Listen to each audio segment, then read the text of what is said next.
नमस्कार।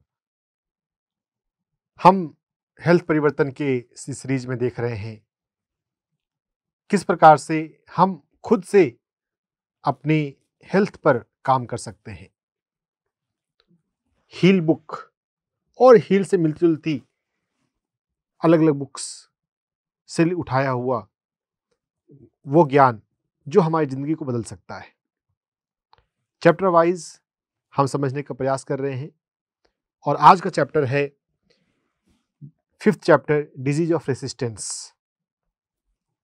कितनी बार ऐसा होता है कि बहुत लोग कोई अल्टरनेटिव मेडिसिन ट्राई करते हैं, डॉक्टर के पास जाते हैं, कुछ दिनों में फ़ायदा नहीं होता है, वो दूसरे डॉक्टर के पास जाते हैं, वहाँ पे फ़ायदा नहीं होता है, तीसरे डॉक्टर के पास जाते हैं। अच्छे से अच्छे डॉक्टर को पूछकर उनके पास जाते रहते हैं और उनकी बीमारी कभी थोड़ी बहुत कम हो जाती है, लेकिन बीमारी ज्यों की त्यों बनी रहती है। तो हमारी बीमारी हील हो, इसके लिए सबसे अधिक महत्वपूर्ण क्या है? सबसे अधिक महत्वपूर्ण है अपनी हेल्थ के लिए जिम्मेदारी को स्वीकार करना। हमारा हेल्थ हमारे खुद के कारण है। जब तक हम इस बात को रियलाइज नहीं करेंगे, डॉक्टरों को बदल लेने से हमारी हीलिंग नहीं हो जाएगी। हम दुनिया का सबसे बेहतर डॉक्टर को ढूंढ लें और उसके पास चले जाएं, दवाओं से हीलिंग नहीं हो जाएगी। हमारी बीमारी माइंड से ही स्टार्ट होती है और वो माइंड से ही जाके हील होगी। हमें जिम्मेदारी को स्वीकार करते हुए अपने आप पर काम करना है, रेसिस्टेंस को छोड़ना है, जिद्दीपन का व्यवहार, दूसरों पर जिम्मेदारी थोपने की टेंडेंसी। कितने लोग बोलते हैं कि मेरे परिवार में या मेरे ऑफिस में तनाव ज़्यादा है, दूसरों के इस व्यवहार के कारण मेरी लाइफ में स्ट्रेस है, मेरा लाइफ ऐसे हो गया है। इन्वायरमेंट से चीज़ें प्रभावित होती हैं, वो बात कुछ हद तक ठीक है, लेकिन मुख्य प्रभाव तो हमारे खुद के सोचने का, खुद से अपने जीवन को देखने का आपका जो नज़रिया है उस पर होता है। हम दूसरों पे उंगली साधना, दूसरों को जिम्मेदार बताना हम बंद करें। अगर हम रेसिस्ट करते रहेंगे इस सिचुएशंस को, जिम्मेदारी दूसरों पर देंगे, तो हम खुद को हील नहीं कर पाएंगे। और ये बात नहीं समझने से कई लोग सालों साल डॉक्टर पे डॉक्टर, हॉस्पिटल पे हॉस्पिटल चक्कर लगाते रहते हैं। आप डॉक्टर के पास जाएं, उससे ज़्यादा जरूरी है कि आप खुद के पास जाएं, खुद में शांत होकर बैठें, अपने भीतर जाएं, यानी कि मेडिटेशन।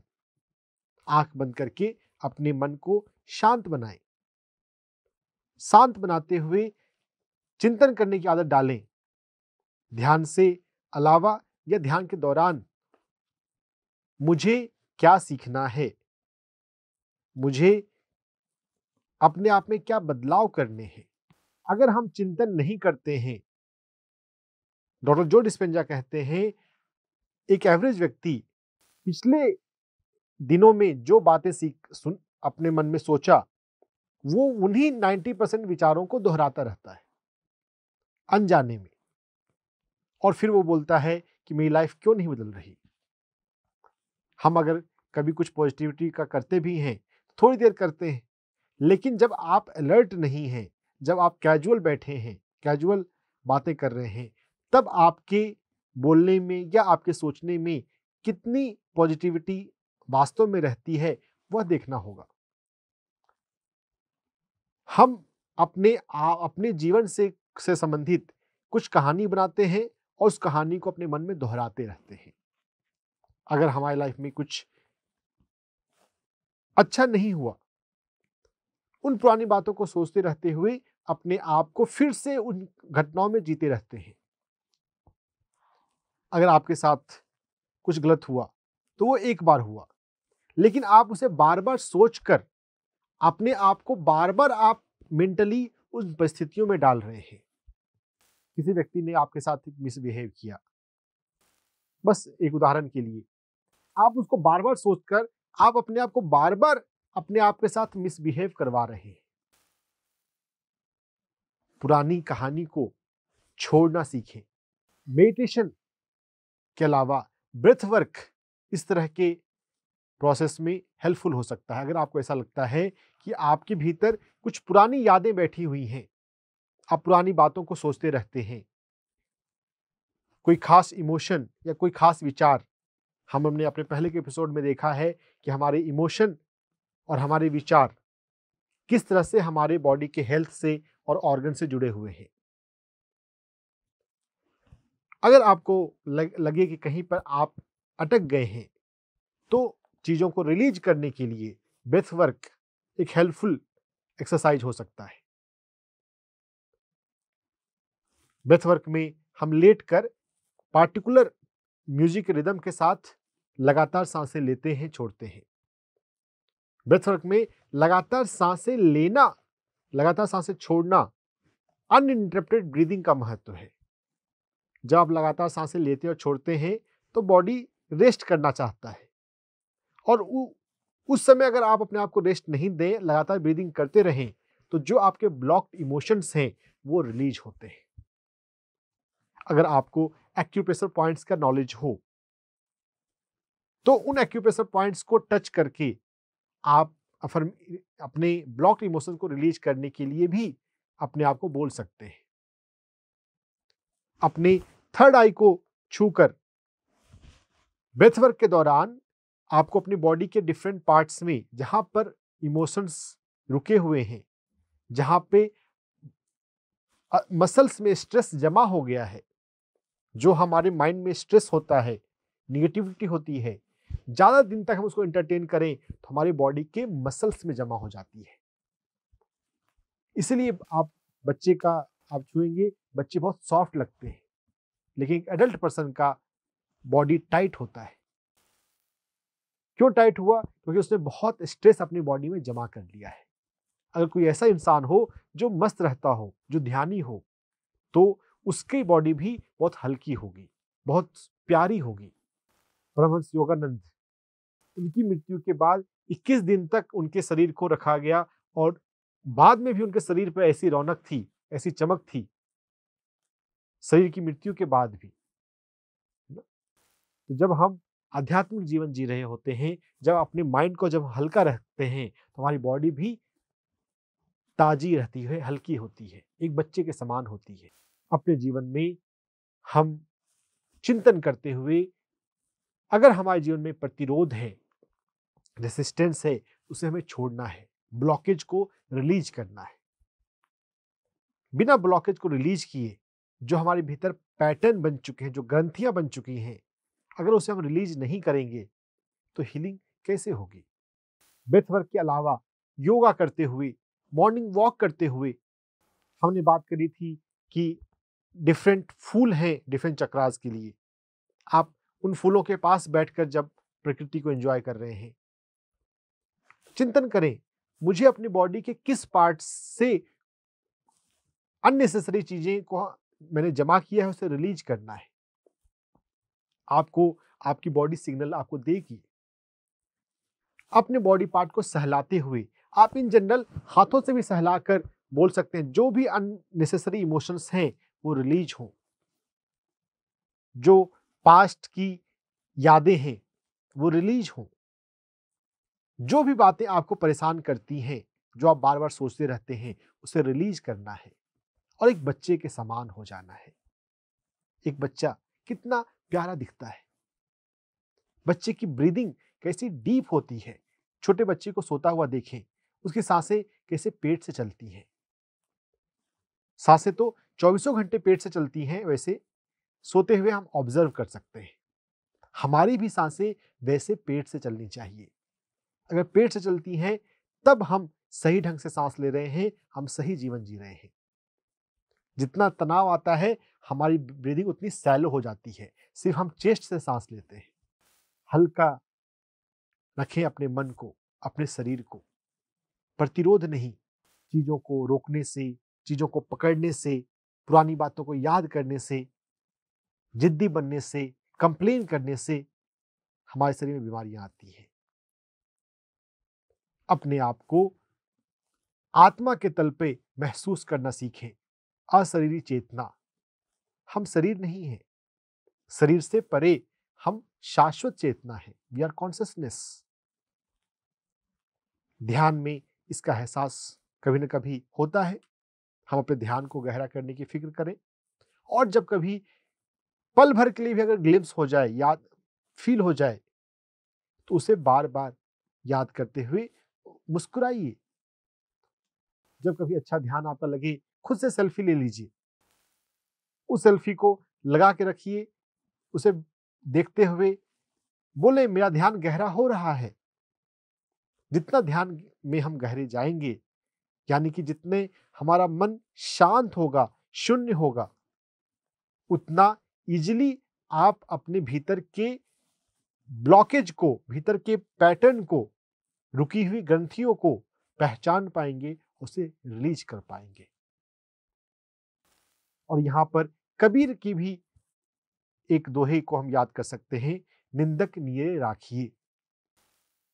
कभी भी कोई भी व्यक्ति अगर आपकी कहीं पर कोई कंप्लेन करता है, तो उसको आप सजेशन की तरह देखिए कि हाँ, यहां पर मुझे इंप्रूव करना है।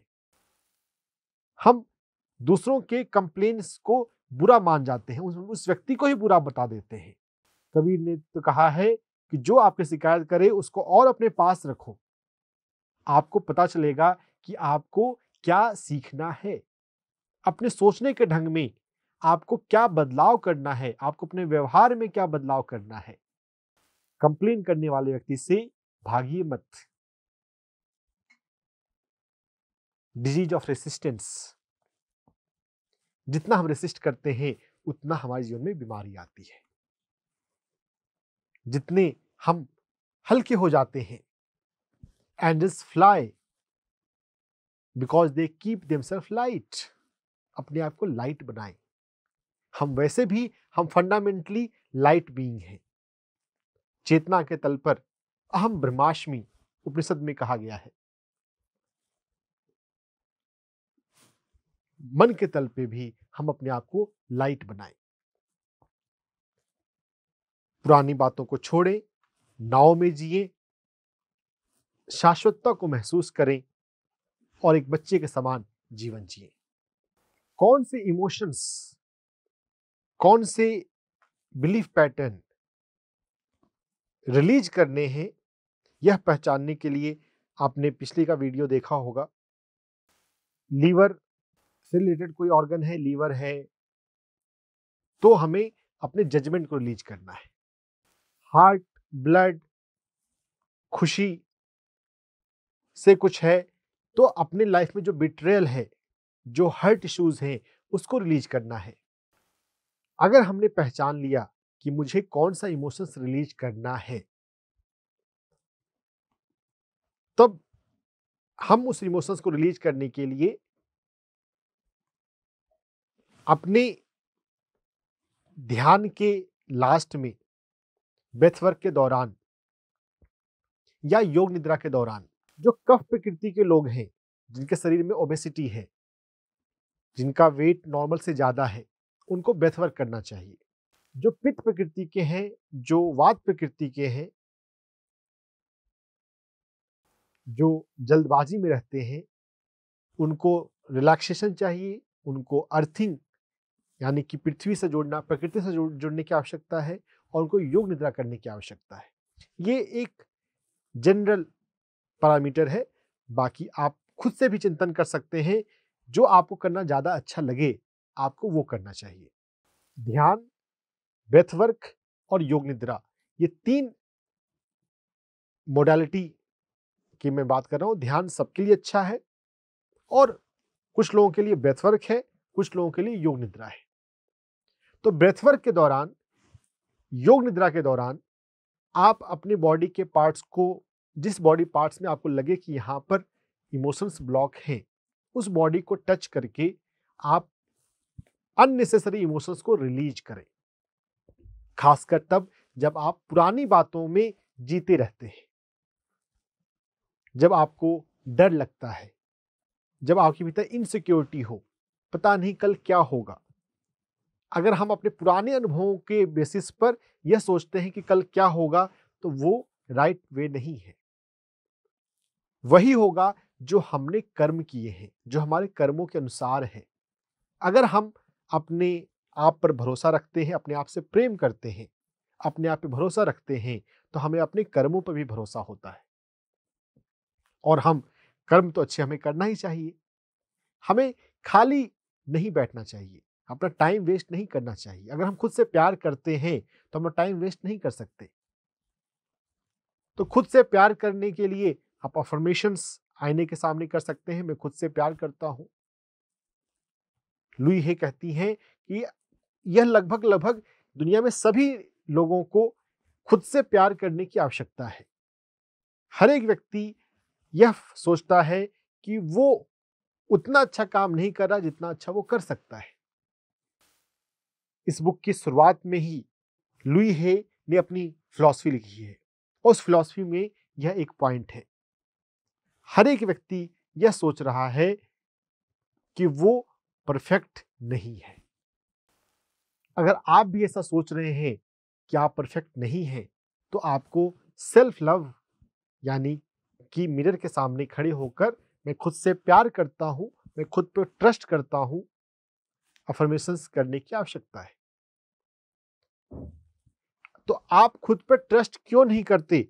इससे रिलेटेड अगर आप कुछ इमोशन समझ में आए तो उस इमोशंस को रिलीज कर सकते हैं। मैं आपको रिलीज करने के लिए कुछ एक्यूप्रेशर पॉइंट्स, एक्यूप्रेशर मेरिडियन का एरिया बताता हूं जिसको टच करते हुए हम रिलीज कर सकते हैं। हमारे शरीर में गवर्निंग वेसल मेरिडियन है, यहाँ थर्ड आई के पास में। हम इस जगह पर अपने आप को टच करते हुए या हल्का हल्का रब करते हुए इमोशंस को रिलीज कर सकते हैं। हाथ में कलाई में पेरिकार्डियम 6 एक्यूप्रेशर पॉइंट है, 3 अंगुल के डिस्टेंस पे। हमारी कलाई में चौड़ाई से सेंटर और रिस्ट लाइन का जो पहला लाइन है वहां से 3 अंगुल रखने के बाद तीसरा पॉइंट जहां पे आता है, इस जगह पे PC6 एक्यूप्रेशर पॉइंट है। तो PC6 एक्यूप्रेशर पॉइंट को दबाते हुए एक पॉइंट है LU7, हमारी कलाई पे अंगूठे की तरफ, यहाँ पर तीसरा पॉइंट है LU9 है, LU8 है, LU7 है। LU7 को दबाते हुए हम पास्ट के जो भी हमारे पेनफुल मेमोरीज हैं, कोई ऐसी बातें जो हमको बार बार याद आती हैं, डिस्टर्ब करती हैं, उनको रिलीज करने के लिए हम LU7 एक्यूप्रेशर पॉइंट को दबाते हुए या PC6 को दबाते हुए, बारी बारी से दोनों को दबा सकते हैं, हम ब्रेथ वर्क के दौरान या योग निद्रा के दौरान बोले मैं रिलीज करता हूं, मैं रिलीज करती हूं, मैं इन यादों को, मैं पुरानी बातों को रिलीज करती हूं। ये रिलीज करने की प्रक्रिया कब तक करनी पड़ सकती है? यह निर्भर करेगा कि आपके पास इमोशनल बैगेज, पुराना कचरा, पुरानी यादों का कचरा कितना जमा है। हो सकता है कि एक हफ्ते करने से भी बात बन जाए, हो सकता है आपको 40 दिन करना पड़े। यह व्यक्ति टू व्यक्ति डिफरेंट होगा। आप करते रहिए, जब आपको लगे कि मेरा लाइफ में मेरा माइंड हल्का हो गया है, अब मैं नाव में इजीली जी पाती हूँ, पुरानी यादें मुझे परेशान नहीं करती हैं, तो आपकी बात बन गई। अनहेल्दी इमोशंस, पुरानी यादें को रिलीज करने के बाद जब लगे कि मेरा शरीर हल्का हो गया है, मेरा माइंड अब रिलैक्स रहता है, तो हम अपने भीतर पॉजिटिव अफर्मेशंस को एक्यूप्रेशर पॉइंट के साथ अपने भीतर फीड भी कर सकते हैं। और इसके लिए आता है पॉजिटिव EFT। एक है जस्ट EFT और एक है पॉजिटिव EFT। अभी मैं पॉजिटिव EFT की बात कर रहा हूं। पॉजिटिव EFT में हम एक्यूप्रेशर पॉइंट पे टैप करते हुए जो अपने भीतर हम डालना है, हम उसका बोलते हैं। जैसे अगर किन्हीं को ट्रस्ट करना सीखना है, जो भविष्य के लिए डरते हैं, मेरा भविष्य क्या होगा, है ना, भविष्य पे ट्रस्ट करना, डिवाइन पे ट्रस्ट करना, अपने कर्मों पे ट्रस्ट करना, तो वो अफर्मेशंस कर सकते हैं। हमारे शरीर में, अपर बॉडी में 10 जगह पे ट्रेडिशनली EFT यूज किया जाता है। वैसे हमारी बॉडी में 700 एक्यूप्रेशर पॉइंट्स हैं, तो हम कहीं पर भी EFT कर सकते हैं।